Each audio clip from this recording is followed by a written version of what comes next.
Elara could not pinpoint the exact moment the world began to tilt.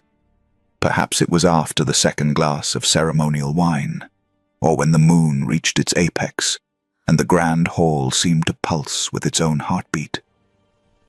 She blinked slowly, trying to anchor herself to something solid. The marble columns, the golden candelabras, the faces of laughing nobles. But everything had gone soft at the edges, warm and impossibly distant.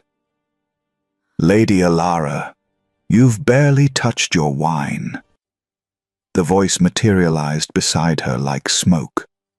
Elara turned her head, too slowly, as though moving through honey, and found her half-sister Moira watching her with a smile that didn't quite reach her eyes. "I think I've had enough," Elara murmured.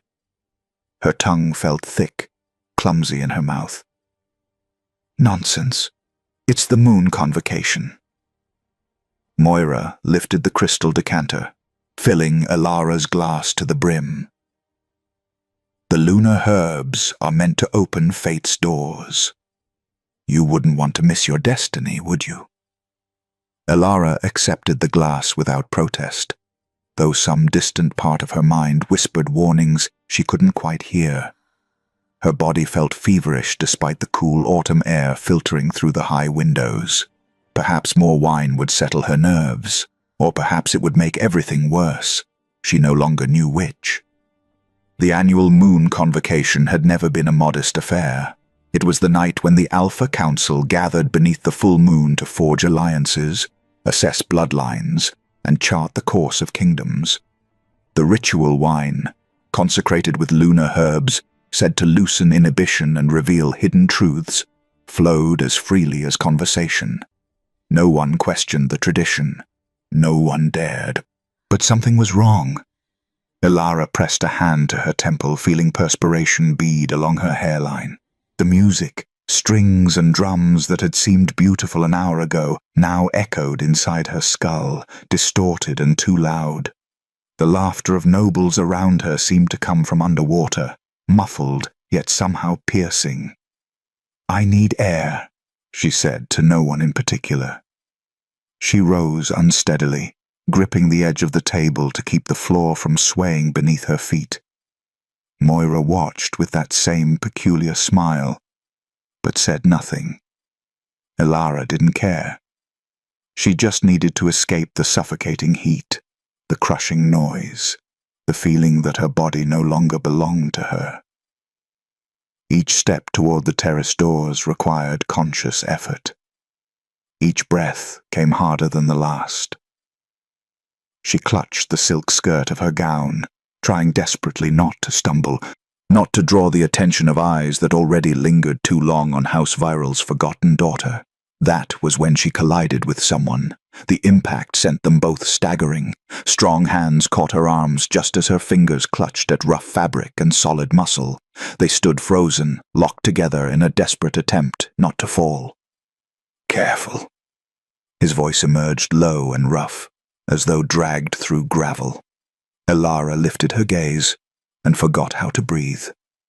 The man before her was imposing, powerfully built with shoulders that seemed to block out the candlelight behind him. His face was all sharp angles and aristocratic lines, marked by a strong jaw shadowed with stubble, and eyes so intensely dark they appeared black in the flickering light. But it wasn't merely his appearance that struck her breathless. It was the way he looked at her, as though she had shaken something loose inside him that he couldn't name. He blinked slowly, clearly fighting to focus. "Are you all right?" His own voice betrayed that he wasn't. Elara tried to answer, but the words tangled on her tongue. No, I don't think so." He dragged a hand down his face, a gesture of frustration and confusion. "This wine. There's something in this wine." "You drank it too?"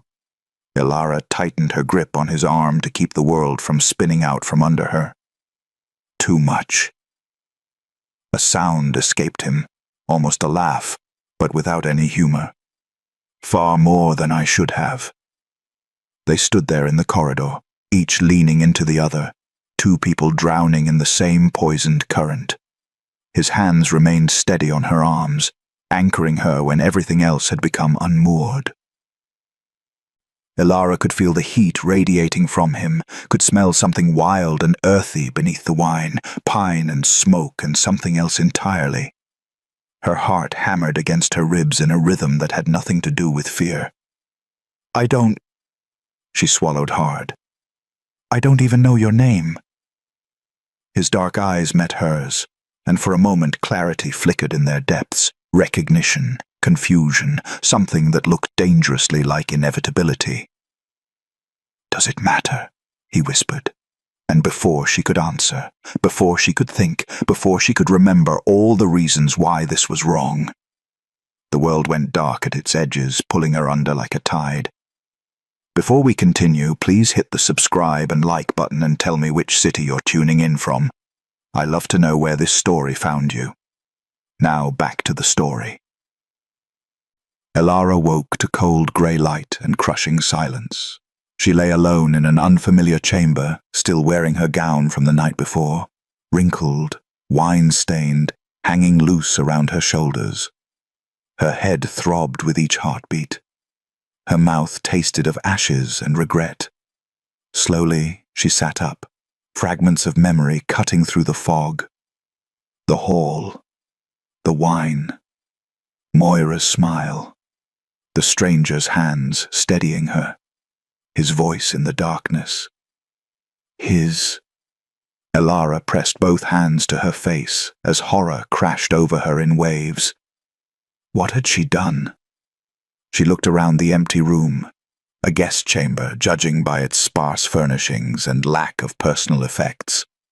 Dawn light filtered through sheer curtains, illuminating nothing. No note, no explanation, no trace of the man whose name she couldn't remember, and whose face had already begun to blur in her mind. Only one truth remained sharp and undeniable. She had given herself to a stranger, and he had vanished like smoke before sunrise. Elara rose on shaking legs, shame burning through her chest like fever. She couldn't stay here, couldn't let anyone see her like this, couldn't let anyone know what had happened beneath the poisoned light of the convocation moon. She smoothed her ruined gown, lifted her chin, and walked back into a world that would soon devour her whole. 8 weeks after the moon convocation, Elara knelt on the cold stone floor of her private chamber and emptied her stomach into a porcelain basin for the 3rd morning in a row. When the retching finally subsided, she sat back on her heels, trembling. The healer's words from the previous afternoon still echoed in her mind, clinical and devastating. "You are with child, my lady. Perhaps 2 months along. No." Elara pressed both hands against her still flat abdomen, willing it to be a mistake, a sickness, anything else. But her body had already been whispering the truth for weeks, the missed bleeding, the exhaustion that dragged at her bones, the way certain smells now turned her stomach. She squeezed her eyes shut and forced herself to remember that night, to find something, anything, that would give her a name to speak when her family demanded answers. But the memories remained fragmented, dissolving like mist whenever she tried to grasp them. Dark eyes, strong hands, a voice that had made her feel safe even as the world crumbled, and then nothing. Only the devastating emptiness of waking alone. "Please," she whispered to the universe, to the moon, to whatever cruel fate had authored this nightmare. "Please let me remember." The universe did not answer. Her father summoned her that evening. Lord Cedric of House Virel sat behind his carved oak desk, his face carved from the same unforgiving stone as the castle walls. Her stepmother stood beside him, rigid and silent. Moira lingered near the window, the picture of sisterly concern that fooled no one who truly looked. "The healer has informed us of your condition," Lord Cedric said, the word dripping with distaste. Elara stood before them, with her hands folded, her spine straight, despite the shame burning through her chest. Yes, Father. Who is responsible? I don't know. The silence that followed was more violent than any blow. You don't know? Her stepmother's voice could have frozen fire. You spread your legs for a man whose name you cannot even provide. It was the convocation night. The wine. Do not blame sacred tradition for your weakness. Lord Cedric cut her off. Do you understand what you have done? The disgrace you have brought upon this house? Elara said nothing. What defense could she possibly offer? We will keep this quiet as long as possible, her father continued. You will remain in the East Wing. No public appearances, no visitors. When your condition becomes visible, we will claim illness and keep you confined. And the child? Elara's voice emerged, smaller than she intended. Will be dealt with when the time comes. Lord Cedric waved his hand dismissively. For now, you will disappear. As Elara turned to leave, Moira's voice followed her, sweet as poisoned honey. Such a terrible accident. Dear sister, if only you had shown more restraint. Elara did not respond, but she caught the gleam of satisfaction in Moira's eyes, and understanding clicked into place with sickening clarity. The wine, the constant refilling of her glass, Moira's smile. You did this to me. But proving it was impossible, and even if she could, who would believe House Virel's forgettable daughter over her father's favoured child? The weeks that followed were a slow burial. Elara was moved to rooms in the oldest part of the estate, far from the main halls where guests might glimpse her. Her meals arrived on trays. Her gowns were adjusted to hide the growing curve of her belly. She was permitted to walk the gardens only at dawn when the household still slept. She became a ghost in her own home. Meanwhile, whispers began to spread like illness through the noble houses. Lord Cedric's daughter, disgraced, no father to claim the child. The rumors were carefully vague, planted with surgical precision to test the waters of scandal without drowning House Virel outright. Elara heard the servants gossiping when they thought she couldn't hear. She saw the pity and contempt in their eyes. Even her lady's maid now handled her as though shame were contagious. At night, alone in her exile, Elara pressed her hands to her growing belly and whispered apologies to the life forming inside her. This child had done nothing wrong.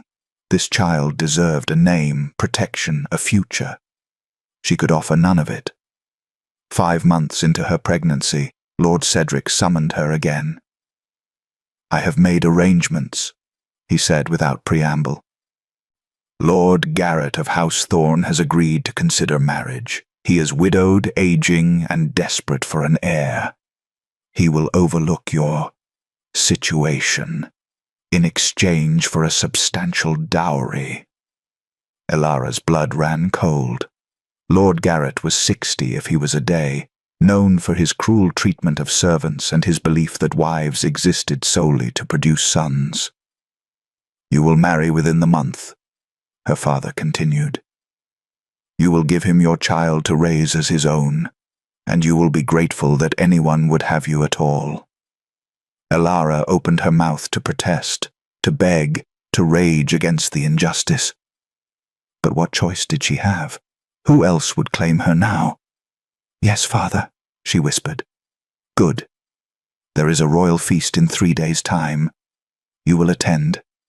Lord Garrett will be there to finalize the arrangement. Lord Cedric's expression hardened. Make yourself presentable. Do not embarrass this family more than you already have.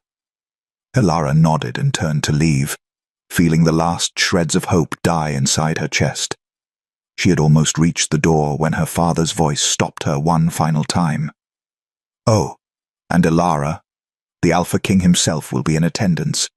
Try not to draw his attention. We cannot afford any more scandals." The door closed behind her with the finality of a tomb sealing shut.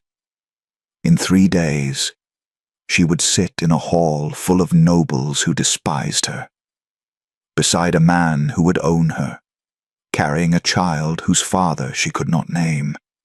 In 3 days, her life as she knew it would end. The moon, it seemed, had not finished destroying her yet. The chandeliers burned low as the royal feast stretched into its 3rd hour, but the woman sitting alone at the edge of the hall felt none of its warmth. Elara kept her hands folded over her stomach, fingers trembling slightly beneath the soft linen of her pale gown. The fabric had been carefully selected, flowing, modest, designed to conceal, but it could no longer hide the truth. The curve of her belly was unmistakable now, too round, too heavy with consequence to be dismissed as imagination or cruel rumor. Around her, nobles laughed. Goblets clinked against silver. Musicians played melodies that had once made her heart soar, but now felt like mockery. Candles flickered against gold-veined marble and polished mahogany, casting dancing shadows that seemed to whisper her shame. And still, no one sat beside her. The chair to her right remained conspicuously empty, despite the crowded hall. The chair to her left had been quietly removed entirely after Lady Ashford made a show of requesting a different table.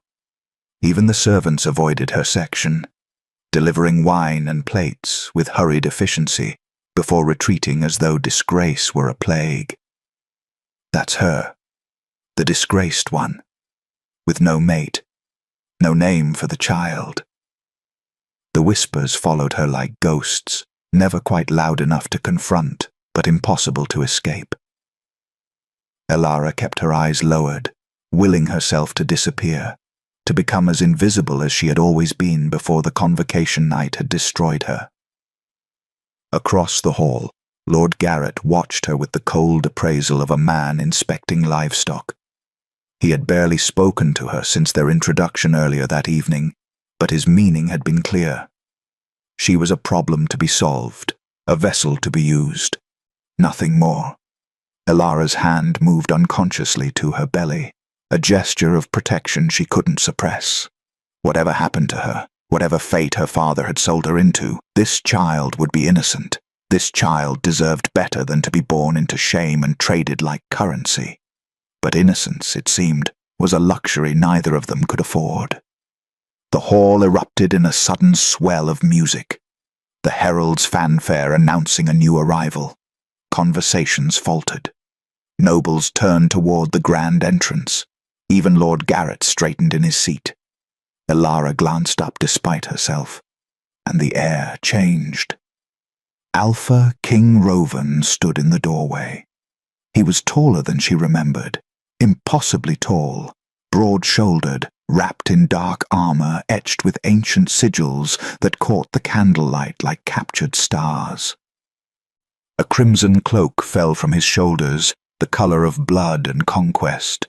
His presence alone seemed to bend the room towards silence, commanding attention without demanding it. Rovan, the Unbroken.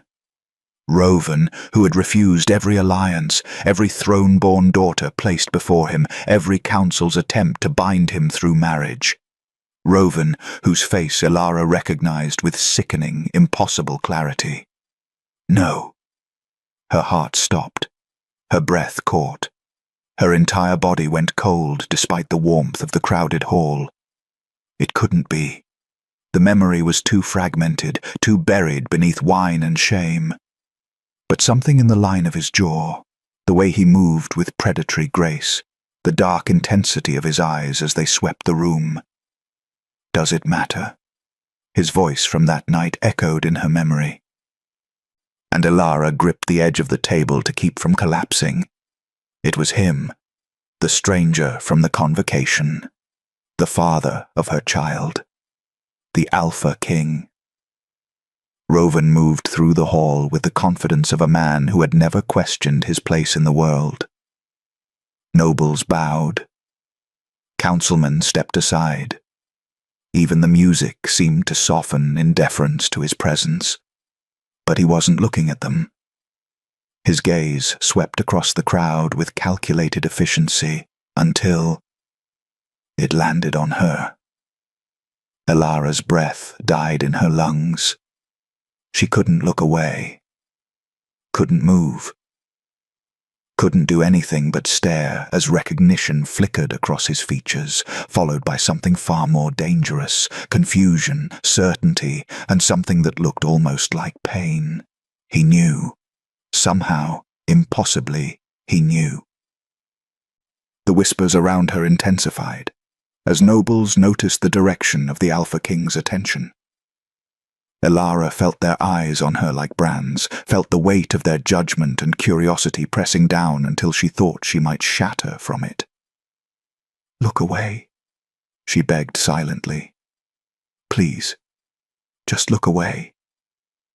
But Rovan didn't look away. Instead, he moved. Conversations died in his wake. Every eye in the hall tracked his path as he crossed the marble floor with predatory purpose, ignoring councilmen who tried to intercept him, dismissing nobles who attempted to curry favor. He was walking toward her. No, no, no. Elara's mind raced with panic. If he spoke to her, if he acknowledged her publicly, the scandal would explode beyond containment. Her father would be ruined. Lord Garrett would withdraw his offer. She would be cast out with nothing. No protection, no future. Rovan stopped before her table. Up close, he was even more overwhelming than memory had painted him.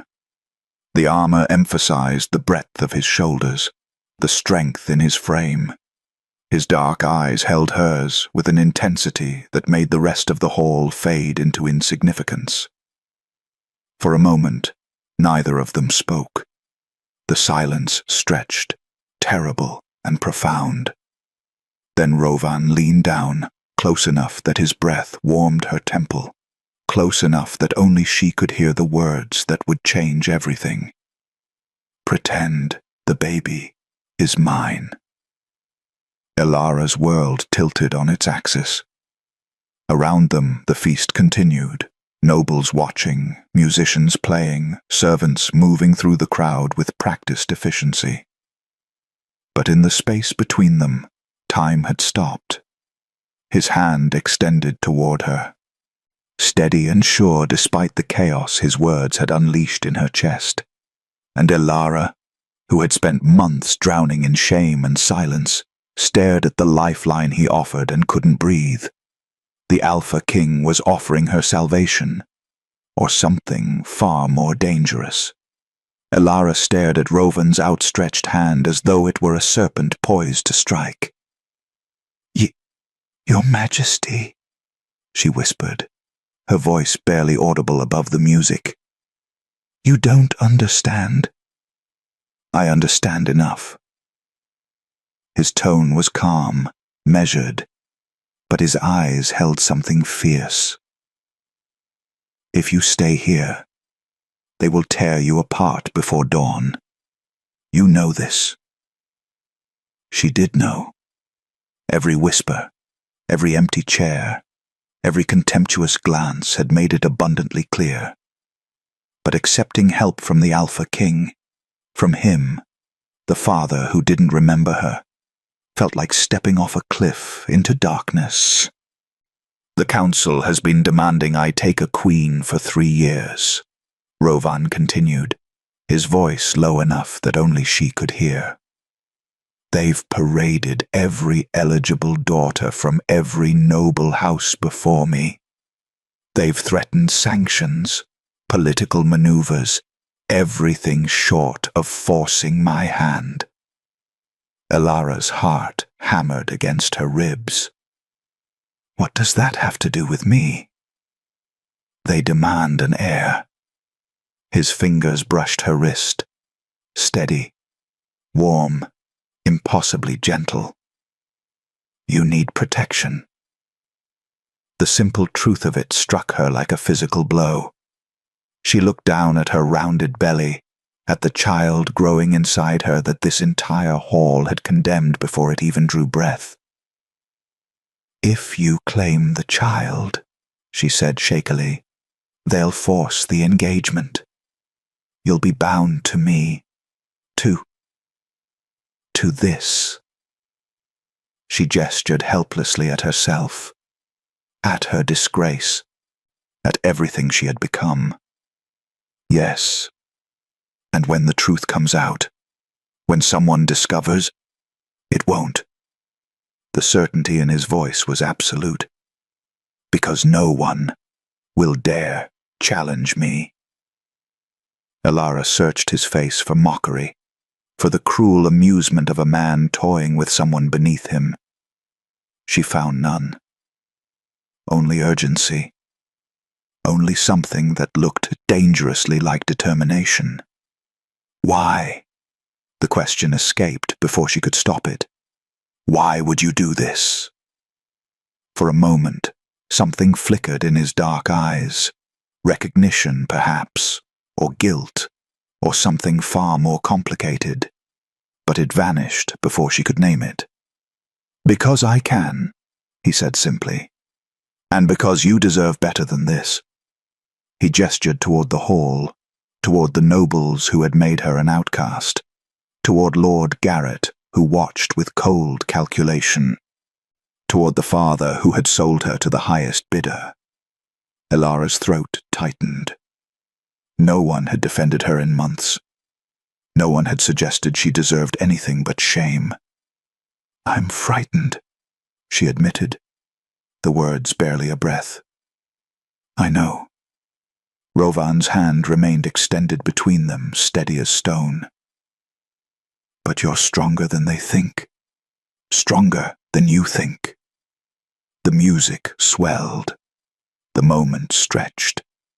And Elara, who had spent 5 months learning to be invisible, made a choice that would make her the most visible woman in the kingdom.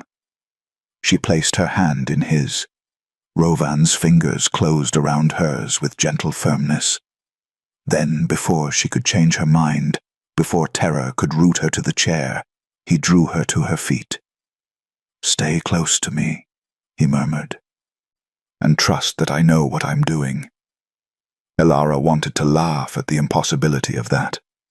Trust the man who had vanished the morning after destroying her life. Trust the Alpha King who held her fate in his hands. But she had no other choice. Rovan led her through the hall, his hand a steady presence at the small of her back. Nobles parted before them like the sea before a storm. Conversations died mid-sentence. Even the musicians faltered, notes trailing into silence. They stopped in the center of the hall, directly beneath the grand chandelier where every eye could see them clearly. Elara's knees threatened to buckle. The weight of hundreds of stairs pressed down on her like stones. She could see her father rising from his seat, face pale with confusion. Could see Moira's expression twist with shock. Could see Lord Garrett frozen mid-reach for his wine. Rovan's hand tightened fractionally at her back. A silent reminder that she wasn't alone. Then he spoke, his voice carrying through the hall with the authority of a man born to command. I would have your attention. The last whispers died. The silence that fell was absolute. There have been rumors, Rovan continued, his tone even but edged with warning, regarding Lady Elara.